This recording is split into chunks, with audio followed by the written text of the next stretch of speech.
Hi everyone, welcome to A guide for TGPSC exams. ఈ వీడియోలో మనం సెవెంత్ చాప్టర్ 1969 తెలంగాణ ఉద్యమంలో భాగంగా సెకండ్ పార్ట్ చదువుకుంటున్నామండి. ప్రీవియస్ వీడియోలో 11 బిట్స్ దాకా డిస్కస్ చేసాము. సో ఈ వీడియోలో మనం 12 బిట్ నుంచి డిస్కస్ చేస్తాం. 12 బిట్ వచ్చేసరికి ఉత్తరాది దినపత్రికలు ఫైర్ ఈటర్ అని ఎవరిని సంబోధించాయంటే మరి చెన్నారెడ్డినండి. సో ఏ పత్రికలండి? ఉత్తరాది దినపత్రికలు మనకి ఫైర్ ఈటర్ అని ఎవరిని సంబోధించాయి అని అంటే మరి చెన్నారెడ్డి అని గుర్తుంచుకోవాలండి. మరి చెన్నారెడ్డి అంటే మనం ప్రీవియస్గా డిస్కస్ చేసుకున్నాం ఈయన గురించి. అంతేకాకుండా ఈయన తెలంగాణ ఉద్యమంలో ఇంపార్టెంట్ రోల్ ప్లే చేశాడండి. సో పొలిటికల్గా ఇంపార్టెంట్ రోల్ ప్లే చేసింది తెలంగాణ ఉద్యమంలో మరి చెన్నారెడ్డి. సో ఇతన్ని ఫైర్ ఈటర్ అని ఉత్తరాది దినపత్రికలు పేర్కొన్నాయి. నెక్స్ట్ బిట్ వచ్చేసరికి మనకి ఇది ఎన్నికలు జరిగిన సంవత్సరం అండి. మనకి అంటే ఎన్నికలు ఏ ఇయర్లో జరిగినాయి అనేది కనుక చూసుకున్నట్టయితే మనకి 1952, 1957, 1962, 1967. సో మనకి ఇట్లా అప్పటి వరకు మనకి 4 ఎన్నికలు జరిగినాయి అనేది గుర్తుంచుకోవాలి. ఏ ఏ ఇయర్లో జరిగినాయి అనేది మనకి ఒక ఐడియా ఉంటే సరిపోతుంది అంతే. నెక్స్ట్ బిట్ వచ్చేసరికి 1967 సాధారణ ఎన్నికలలో గెలిచిన మరి చెన్నారెడ్డి ముఖ్యమంత్రి పదవి ఆశించడంతో ఇందిరాగాంధీ ఏ శాఖ మంత్రి పదవి ఇచ్చింది అనేది ఇక్కడ క్వశ్చన్. అంటే ఏంటంటే ఇప్పుడు మనం 1967లో ఎన్నికలు జరిగినాయి అనుకున్నాం కదండి. సో ఈ 1967 సాధారణ ఎన్నికలు జరిగినప్పుడు ఈ ఎన్నికల్లో మనకి మర్రి చెన్నారెడ్డి గెలిచాడండి. మర్రి చెన్నారెడ్డి ఎవరి మీద గెలిచారంటే వందే మాత్రం రామచంద్రరావు మీద. వందే మాత్రం రామచంద్రరావు మీద మనకి 1967 అసెంబ్లీ ఎన్నికల్లో మర్రి చెన్నారెడ్డి పోటీ చేసి గెలిచాడు. గెలిచిన తర్వాత ఈయన ఏం చేశాడంటే ఈయన ముఖ్యమంత్రి పదవి ఆశించిండండి మర్రి చెన్నారెడ్డి. ముఖ్యమంత్రి పదవి ఆశిస్తే అప్పుడు ఇందిరాగాంధీ ప్రైమ్ మినిస్టర్ ఉండే. సో ఇందిరాగాంధీ ఏం చేసిందంటే ముఖ్యమంత్రి పదవి ఇవ్వడం కుదరదు కాబట్టి, అంటే ముఖ్యమంత్రి పదవికి ఆల్రెడీ వేరే వాళ్ళని అనుకున్నారు కాబట్టి ఈమె ఏం చేసిందంటే మర్రి చెన్నారెడ్డిని కూల్ చేయడం కోసం, అంటే మర్రి చెన్నారెడ్డి తెలంగాణ వ్యక్తి కదా అండి. సో తెలంగాణ ప్రాంత వ్యక్తి కాబట్టి ఇప్పుడు ఈయనను కూల్ చేయకపోతే మళ్ళీ ఈయన తెలంగాణ వాదాన్ని వినిపిస్తాడేమో, తెలంగాణ ప్రజల కోసం మళ్ళీ కొట్లాడతాడేమో అని చెప్పి ఈయనను కూల్ చేయాలని చెప్పేసి ఈయనకు ఉక్కు గనుల శాఖ ఇచ్చింది కేంద్ర ప్రభుత్వం నుంచి. కేంద్ర ప్రభుత్వంలో ఉక్కు గనుల శాఖ మంత్రిగా ఈయనకు మంత్రి పదవి ఇచ్చింది అండి. సో ఏ శాఖ ఇచ్చింది అనేది ఇంపార్టెంట్, ఉక్కు గనుల శాఖ. మరి ఏ సభ నుంచి ఈ ఉక్కు గనుల శాఖకు మంత్రిగా ఎన్నుకోబడ్డాడు అంటే రాజ్యసభ నుంచి అండి. సో మరి చెన్నారెడ్డికి ఏ సభ నుంచి ఉక్కు గనుల శాఖ మంత్రిత్వ శాఖ ఇచ్చారు అని అంటే రాజ్యసభ నుంచి. సో అప్పటికి ఈయన ఇంకా గెలవలేదండి, అది లోక్సభ ఎన్నికల్లో గెలవలేదు. రాజ్యసభ నుంచి ఈయనను ఉక్కు గనుల శాఖకి మంత్రిగా ఈమె నియమించింది ఇందిరాగాంధీ అనేది ఇక్కడ గుర్తుంచుకోవాలి. సో ఈయనకు ఉక్కు గనుల శాఖ మంత్రి పదవి ఇచ్చే టైంకి ఈయన పార్లమెంట్ సభ్యుడు కాదు మరి చెన్నారెడ్డి. జస్ట్ ఈయన అసెంబ్లీ ఎన్నికలలో గెలిచిండు, అంటే రాష్ట్ర అసెంబ్లీ ఎన్నికల్లో గెలిచాడు కానీ అప్పటికి ఈయన పార్లమెంట్ సభ్యుడు కాదు. అయినప్పటికీ కూడా ఈయనకు ఉక్కు గనుల శాఖ మంత్రిత్వ శాఖ ఇచ్చిన తర్వాత రాజ్యసభ నుంచి ఈయన రాజ్యసభకి ఎన్నికైండండి. తర్వాత ఉక్కు గనుల శాఖ ఇచ్చిన తర్వాత ఈయన రాజ్యసభకి ఎన్నికైండు. ఈ రాజ్యసభకి ఎన్నికైండండి. తర్వాత ఏమైంది అని అంటే ఈ వందే మాత్రం రామచంద్రరావు హైకోర్టులో కేసు వేసాడండి. అంటే ఈయన అక్రమంగా గెలిచాడు, ఈయన న్యాయంగా గెలవలేదు మరి చెన్నారెడ్డి అసెంబ్లీ ఎన్నికల్లో అని కోర్టులో కేసు వేస్తే ఆ నెక్స్ట్ ఇయర్ అంటే 1967లో ఎన్నికలు జరిగినాయి కాబట్టి తర్వాత నెక్స్ట్ ఇయర్ 1968 ఏప్రిల్ 26న హైకోర్టు తీర్పు ఇచ్చిందండి. ఏమని ఇచ్చిందంటే ఈయన నిజంగానే అక్రమంగా గెలిచాడు మరి చెన్నారెడ్డి, అసెంబ్లీ ఎన్నికల్లో అక్రమ మార్గాల ద్వారా గెలిచాడని చెప్పి హైకోర్టు తీర్పిస్తూ ఆయనకు 6 years బ్యాన్ చేసిందండి. అంటే 6 సంవత్సరాల దాకా ఏ ఎన్నికల్లో ఈయన పోటీ చేయకూడదని చెప్పి మనకి హైకోర్టు తీర్పిచ్చిందని గుర్తుంచుకోవాలి. సో దీని ద్వారానే మరి చెన్నారెడ్డి రాజకీయ నిరుద్యోగిగా మారాడు. అంటే ఈయనకు రాజకీయంగా ఇప్పుడు యాక్టివ్ రోల్ ఏం లేదు ఆయనకి. 6 years దాకా ఏ ఎన్నికల్లో అని అంటే ఇటు అసెంబ్లీ ఎన్నికల్లో కానీ అటు పార్లమెంట్ ఎన్నికల్లో కానీ ఎటువంటి ఎన్నికల్లో కూడా ఈయన పోటీ చేయకూడదని చెప్పి 6 years బ్యాన్ విధించింది మరి చెన్నారెడ్డి మీద హైకోర్టు అనేది. ఇక్కడ ఇంపార్టెంట్ ఎప్పుడు అంటే 1968 ఏప్రిల్ 26 అండి. సో ఇది హైకోర్టు తీర్పు ఇలా రావడం వల్ల మరి చెన్నారెడ్డి ఖాళీగా ఉన్న టైంలోనే ఈయనకు ఆ టైంలోనే మనకి తెలంగాణ ఉద్యమం అనేది ఊపందుకోవడము, ఆ ఊపులోనే ఈయన కూడా యాక్టివ్ రోల్ ప్లే చేయడం అనేది ఇక్కడ మనం గుర్తుంచుకోవాల్సిన విషయం అండి. నెక్స్ట్ మనకి Hyderabad non gazetted officers union. Hyderabad non gazetted officers union అనేది మనకి పూర్వపు హైదరాబాద్ రాష్ట్రంలో ఏర్పడింది. ఇక్కడ వెరీ వెరీ ఇంపార్టెంట్ గుర్తుంచుకోవాలండి. ఇది పూర్వపు హైదరాబాద్ రాష్ట్రంలో అంటే మనకి ఆంధ్రప్రదేశ్ ఏర్పడక ముందుకు మనకి హైదరాబాద్ రాష్ట్రం ఉండేది కదండి. దేంతో ఏ ప్రాంతాలతో ఉండేది హైదరాబాద్ రాష్ట్రం మనకు? తెలంగాణ, మరాఠా, కన్నడ ఈ 3 ప్రాంతాలతో హైదరాబాద్ రాష్ట్రం ఉండేది. సో, అప్పుడు హైదరాబాద్ రాష్ట్రం ఉన్నప్పుడు మనకు Hyderabad non gazetted officers union అనేది ఏర్పాటు చేశారండి. హైదరాబాద్ రాష్ట్రంలో, పూర్వపు హైదరాబాద్ రాష్ట్రంలో. అంటే ఇది ఆంధ్రప్రదేశ్ రాష్ట్రం ఏర్పడక ముందని గుర్తుంచుకోవాలి. సో, మరి దీనికి ఎవరు అధ్యక్షుడు అంటే ఈ హైదరాబాద్ నాన్ గెజిటెడ్ ఆఫీసర్స్ యూనియన్‌కి అధ్యక్షుడు గోవిందరాజ్ అండి. కార్యదర్శి ఎవరు మరి అంటే సురేంద్రనాథ్. సో, అధ్యక్షులు ఎవరు? కార్యదర్శి ఎవరు ఇంపార్టెంట్. గోవిందరాజ్ అధ్యక్షుడు, సురేంద్రనాథ్ కార్యదర్శి. ఈ సురేంద్రనాథ్ ఎవరంటే ఈయన సెక్షన్ ఆఫీసర్ అండి. ఇండస్ట్రీస్ డిపార్ట్మెంట్‌లో ఈయన సెక్షన్ ఆఫీసర్. ఈయన యొక్క డిజిగ్నేషన్ ఎవరిది? సురేంద్రనాథ్‌ది. నెక్స్ట్ మనకి కేఆర్ రామోస్ ఏం చేశాడంటే ఈ హైదరాబాద్ నాన్ గెజిటెడ్ ఆఫీసర్స్ యూనియన్‌నే తర్వాత తెలంగాణ నాన్ గెజిటెడ్ ఆఫీసర్స్ యూనియన్‌గా మార్చాడు. జస్ట్ హెచ్ ప్లేస్‌లో టీ పెట్టాడు. అంటే ఇక్కడ ఏంటి అంతకుముందు హైదరాబాద్ రాష్ట్రం ఉండేది కాబట్టి అప్పుడు Hyderabad non gazetted officers union ఉండేది. తర్వాత ఆంధ్రప్రదేశ్ రాష్ట్రం ఏర్పడిన తర్వాత దీని ప్లేస్‌లో మనకి Telangana non gazetted officers union అని పేరు పెట్టిండు అనేది ఇక్కడ గుర్తుంచుకోవాలి. ఎవరు? KR Ramos. ఈ కేఆర్ రామోస్ ఎవరు అని అంటే ఈయన 1953లో సెక్రటరియట్‌లో జాబ్‌లో జాయిన్ అయ్యిండండి. దేంట్లో అంటే ఈయన ఇండస్ట్రియల్ ట్రస్ట్ ఫండ్‌లో టైపిస్ట్‌గా పనిచేసేవాడు. ఎవరు? ఈ కేఆర్ రామోస్. సో, ఈయన డిజిగ్నేషన్ కూడా ఇంపార్టెంట్ అండి. నెక్స్ట్ బిట్ వచ్చేసరికి టీఎన్‌జీఓ. నేను ఇందాక చెప్పాగా అండి ఈ హెచ్ఎన్‌జీఓని టీఎన్‌జీఓగా ఎవరు మార్చారు అంటే కేఆర్ ఆమోస్. మరి టీఎన్‌జీఓ అంటే ఫుల్ ఫామ్ ఏంటంటే Telangana non gazetted officers union. So, HNGO to TNGO ఎవరి ద్వారా అయిందంటే కేఆర్ ఆమోస్ ద్వారా జరిగింది. మరి ఏ ఇయర్‌లో జరిగిందనేది ఇంపార్టెంట్ అండి.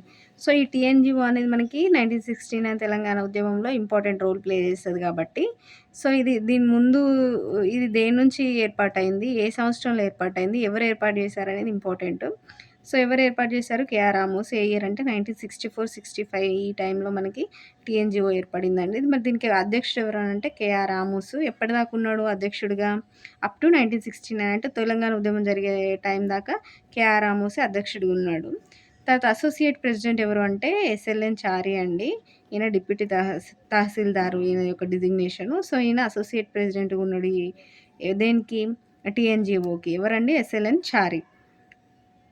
సో, ఈయన మనకి కేఆర్ రామోస్ ఏం ఫైండ్ ఔట్ చేసిండంటే టీఎన్‌జీఓ ఏర్పాటు చేసిన తర్వాత టిల్ 1968 అంటే 1968 దాకా అప్ టు 22K స్థానికేతర ఉద్యోగాలు పొందారు తెలంగాణ ఉద్యోగాల్లో. అంటే ప్రజలకు తెలంగాణ ప్రజలు తెలంగాణ ఉద్యోగాలు ఏవైతే ఉన్నాయో తెలంగాణ ప్రజల కోసమే కేటాయించబడిన ఉద్యోగాలు. అటువంటి ఉద్యోగాల్లో స్థానికులు కాకుండా స్థానికేతరులు ఎంతమంది ఇక్కడ నియమించబడ్డారు అని అంటే 22,000 మంది అండి. ఎంతమంది? 22,000 మంది. సో, అంతమంది మనకి 1968 దాకా ఇంతమంది స్థానికేతరులు తెలంగాణ ప్రజలకు కేటాయించబడిన ఉద్యోగాల్లో వీళ్ళు ఉద్యోగాలు పొందారని చెప్పి ఎవరు ఫైండ్ ఔట్ చేశారంటే మనకి టీఎన్‌జీఓ అధ్యక్షుడైనటువంటి కేఆర్ రామోస్ అనేది గుర్తుంచుకోవాలి. ఎప్పటి వరకు అండి ఈ డాటా? 1968 దాకా. నెక్స్ట్ వచ్చేసరికి మనకి కేఆర్ రామోస్ టీఎన్‌జీఓ పిలుపు మేరకు తెలంగాణ సేఫ్ గార్డ్స్ డే ఎప్పుడు జరిగింది అని అంటే 1968 జూలై 10 అండి. సో, దీన్నే మనం తెలంగాణ హామీల దినం, తెలంగాణ హక్కుల దినం అని కూడా మనం పిలుస్తాము. సో, ఈ కేఆర్ రామోస్ ఏం చేశాడంటే ఈయన ఒక పిలిపిచ్చాడండి 1968 జూలై 10. ఈ డేట్ ఇంపార్టెంట్ అండి. ఏ ఇయర్? ఏ డేటు? సో, అప్పటికి మనకి తెలంగాణ ఉద్యమం స్టార్ట్ కాలేదు. 1969 తెలంగాణ తొలి దశ ఉద్యమం జరగలేదు. సో, దానికంటే 1 ఇయర్ ముందు అంటే 1968లో జూలై 10 మనకి కేఆర్ రామోస్ దేనికి పిలిపించాడు అంటే తెలంగాణ సేఫ్ గార్డ్స్ డే మనం జరుపుకోవాలని పిలిపించాడండి. సో, ఈ తెలంగాణ సేఫ్ గార్డ్స్ డేని మనం తెలుగులో తెలంగాణ హామీల దినము, తెలంగాణ హక్కుల దినము అని చెప్పి పిలుస్తామండి. సో, దీన్ని ఏ డేట్‌ని జరుపుకోవాలని పిలిపించాడండి? 1968 జూలై 10. సో, దేనికోసం మరి ఈ పిలుపు అని అంటే ఏం లేదండి. ఆ పేరులో ఉన్నట్టుగానే తెలంగాణ హామీలు ఏదైతే తెలంగాణకి ఇచ్చిన హామీలు ఉన్నాయో వాటిని నెరవేర్చాలి. తెలంగాణ హక్కులు తెలంగాణ ప్రజలకు చెందాలనే ఒక ముఖ్య ఉద్దేశంతోటే ఆ డేని వీళ్ళు సెలబ్రేట్ చేశారు. ఎవరి పిలుపు మేరకు అంటే కేఆర్ రామోస్ యొక్క పిలుపు మేరకు. నెక్స్ట్ బిట్ 17th వచ్చేసరికి టీఎన్‌జీఓ పాల్వంచ సమావేశం. ఇప్పుడు టీఎన్‌జీఓ ఇంపార్టెంట్ అనుకున్నాం కదండీ తెలంగాణ ఉద్యమంలో, తొలిదశ ఉద్యమంలో. సో, ఈ తెలంగాణ టీఎన్‌జీఓ అనేది మనకి పాల్వంచలో ఒక సమావేశం జరిపిందండి. దానికి రామ్ సుధాకర్ రాజు అధ్యక్షత వహించాడు. ఈ రామ్ సుధాకర్ రాజు అనే వ్యక్తి కూడా వెరీ, వెరీ ఇంపార్టెంట్ అండి.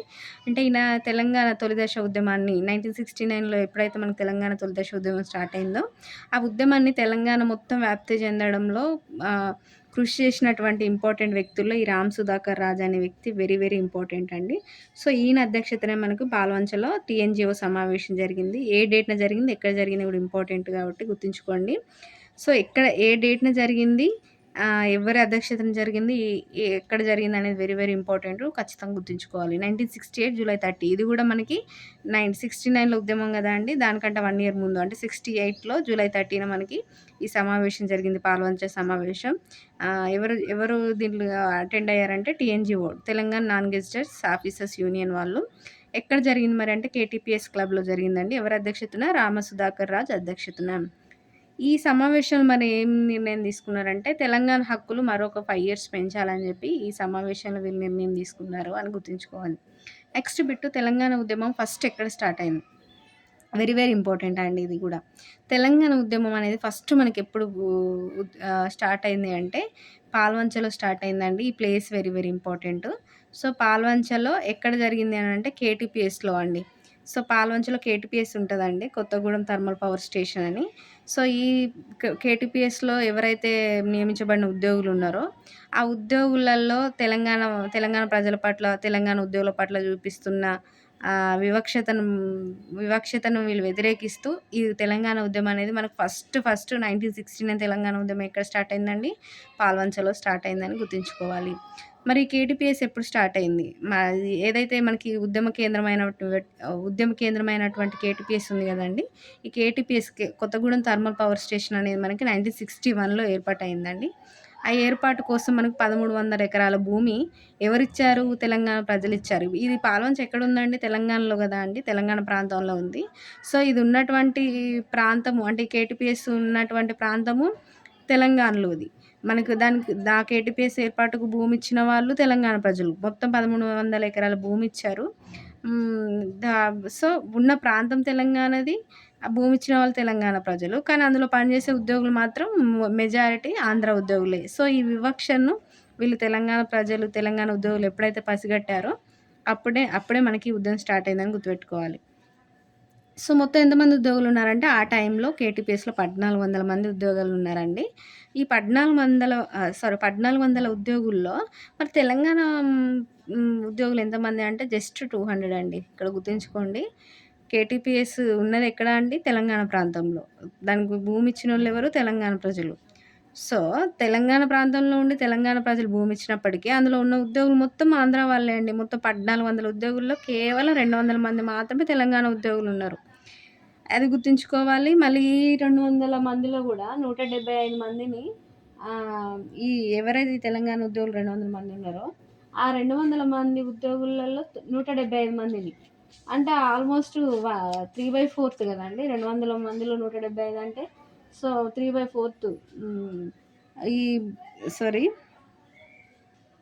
3/4 కాదండి. ఇది ఏంటి 200 మెంబర్స్ కాదండి. 200 మెంబర్స్‌లో మనకి 175 మందిని తీసేశారండి తెలంగాణ వాళ్ళని. 1968లో.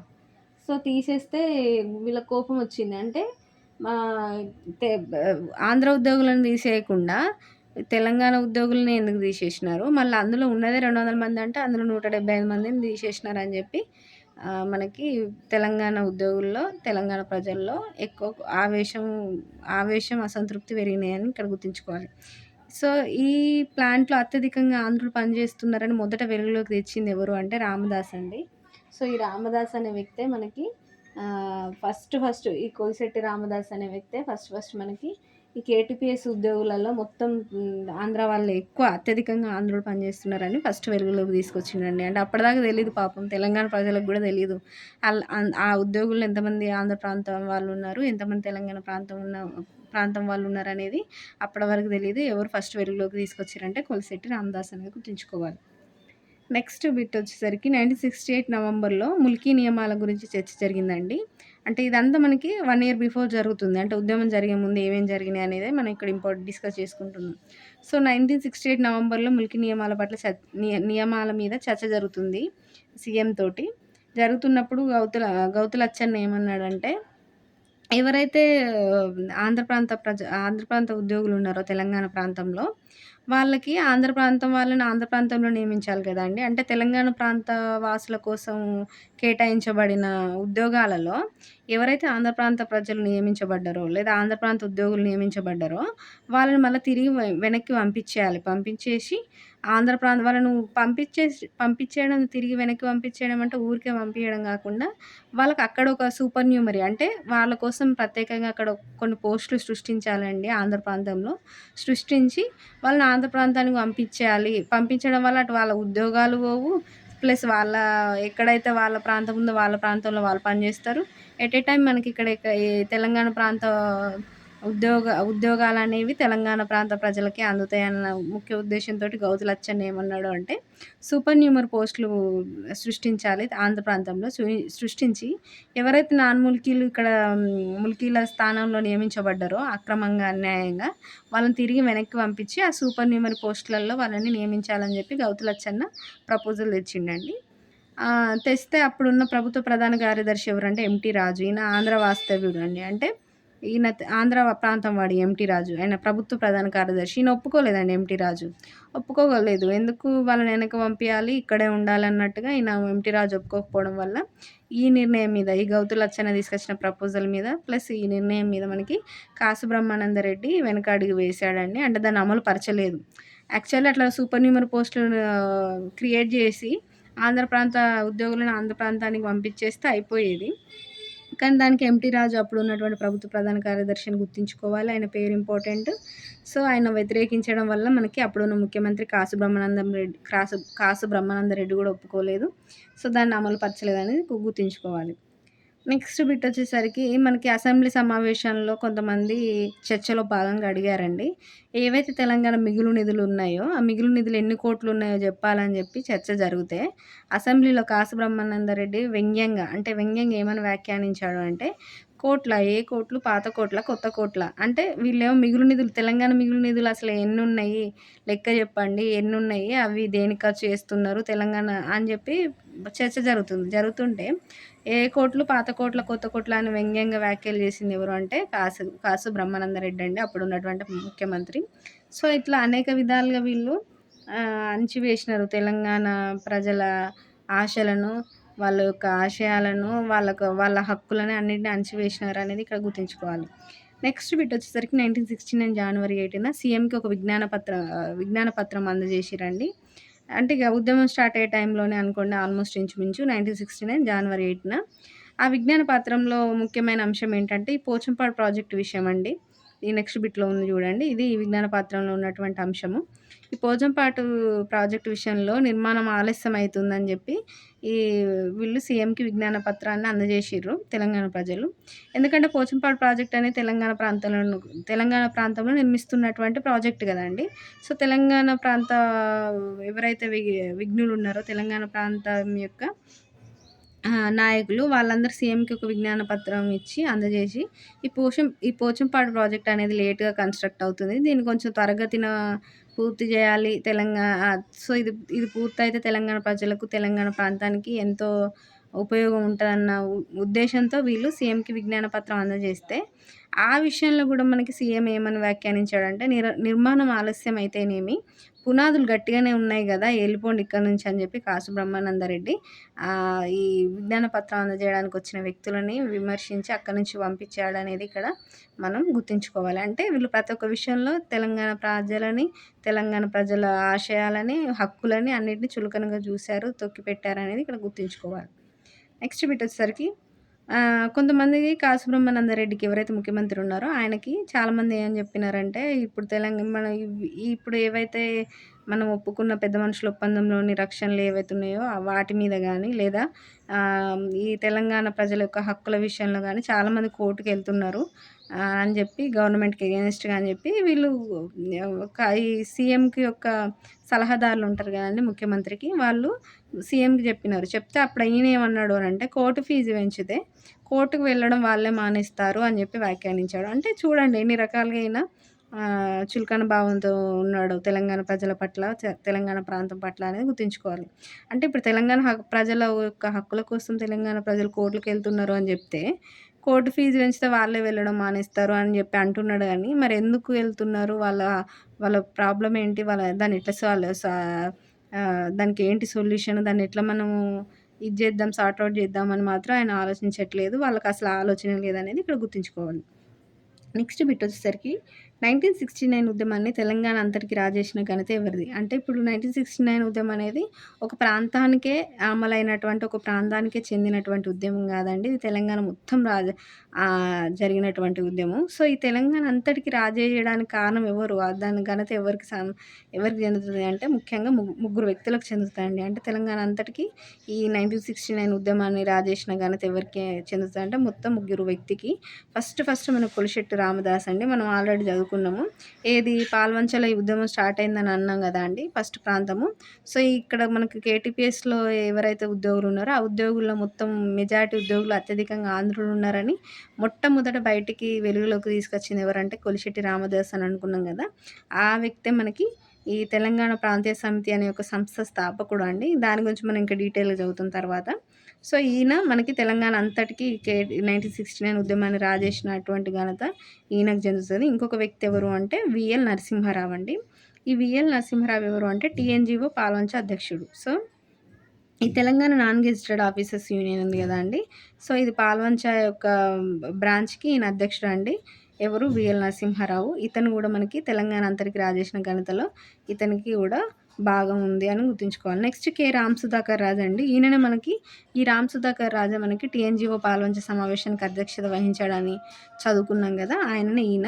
సో, ఈయన ఏంటంటే ఉపాధ్యాయ సంఘం యొక్క నేత అండి ఈయన. ఉపాధ్యాయ సంఘ నేత రామ్ సుధాకర్ రాజు. ఇది కూడా ఇంపార్టెంట్. ఆయన దేనికి నేత అని, ఉపాధ్యాయ సంఘానికి నేత అని గుర్తుంచుకోవాలి. సో, ఈ ముగ్గురు వ్యక్తులు మనకి 1969 ఉద్యమాన్ని తెలంగాణ మొత్తానికి లేదా అంతటికి రాజేసిన, అంటే తెలంగాణ ప్రాంతం మొత్తానికి రాజేసిన ఘనత వీళ్ళ ముగ్గురికి ఉన్నదని గుర్తుంచుకోవాలి. నెక్స్ట్ బిట్ వచ్చేసరికి తెలంగాణ ప్రాంతీయ సమితి ఏర్పాటు. ఇందాక మనం అనుకున్నాం కదండీ తెలంగాణ ప్రాంతీయ సమితి స్థాపకుడు ఎవరు అంటే కొలిశెట్టి రామదాస్ అని. సో, మరి ఇది ఎప్పుడు ఏర్పాటు జరిగింది అంటే 1968 అండి. అంటే మనకు ఉద్యమం జరిగే జస్ట్ 1 ఇయర్ ముందు 1968లో ఈ తెలంగాణ ప్రాంతీయ సమితి ఏర్పాటు జరిగిందని గుర్తుంచుకోవాలండి. దీని అధ్యక్షుడు ఎవరంటే ఎవరైతే స్థాపకుడు ఉన్నారో ఆయననే అధ్యక్షుడు అండి కొలిశెట్టి రామదాసు. కార్యదర్శి ఎవరు అంటే ముత్యం వెంకన్న. ఎవరండి? కార్యదర్శి ముత్యం వెంకన్న. సో, అధ్యక్షుడు ఇంపార్టెంట్, కార్యదర్శి ఇంపార్టెంట్. ఏ సంవత్సరంలో ఏర్పడింది తెలంగాణ ప్రాంతీయ సమితి అనేది కూడా ఇంపార్టెంట్ అండి. సో, ఇక్కడికి బిట్ క్లోజ్. నెక్స్ట్ వచ్చేసరికి 1968లో మనకు ముల్కీ సమస్యపై ఉద్యమం తెలంగాణ ఉద్యమం ముందు హైదరాబాద్ బయట జరిగింది ఇక్కడ. అంటే 1968లో మనకు తెలంగాణ ఉద్యమం ఎప్పుడు జరిగిందండి? 1969లో కదా! సో, దానికంటే ఒక 1 ఇయర్ ముందు 1968లో ముల్కీ సమస్య పైన ఉద్యమము తెలంగాణ ఉద్యమం ముందు అంటే 1969 తెలంగాణ ఉద్యమం ముందు హైదరాబాద్ బయట, అంటే హైదరాబాద్‌లో కాకుండా హైదరాబాద్ బయట ఎక్కడ జరిగింది ఫస్ట్ అంటే ఇల్లందులో అని గుర్తుంచుకోవాలండి. సో, ఈ ఇల్లందుకు సంబంధించిన వ్యక్తే ఈ కొలిశెట్టి రామదాసు కూడా. సో, ఫస్ట్ మనకి ఈ ముల్కీ సమస్య మీద ఉద్యమము అంటే తెలంగాణ ఉద్యమం ముందు ఈ ముల్కీ సమస్యపై ఉద్యమము మనకు హైదరాబాద్ బయట ఎక్కడ జరిగిందంటే ఇల్లందులో అండి. ఏ ఇయర్ అంటే 1968లో. మరి తెలంగాణ ఉద్యమం ఎక్కడ స్టార్ట్ అయింది అంటే పాల్వంచలో అండి. దానికి ముందు ఎక్కడ స్టార్ట్ అయిందంటే ఇల్లందు. 1969 తెలంగాణ ఉద్యమం స్టార్ట్ అయింది ఎక్కడ అంటే పాల్వంచ అండి. 1969 తెలంగాణ ఉద్యమం ముందు ముల్కీ సమస్యపై ఉద్యమం హైదరాబాద్ కాకుండా హైదరాబాద్ బయట ఎక్కడ జరిగిందంటే ఇల్లందు అని గుర్తుంచుకోవాలి. సో, ఇక్కడికి మనము 25 బిట్స్ కవర్ చేసామండి ఈ వీడియోలో. నెక్స్ట్ బిట్స్ మనం నెక్స్ట్ వీడియోలో కవర్ చేద్దాం. Thank you.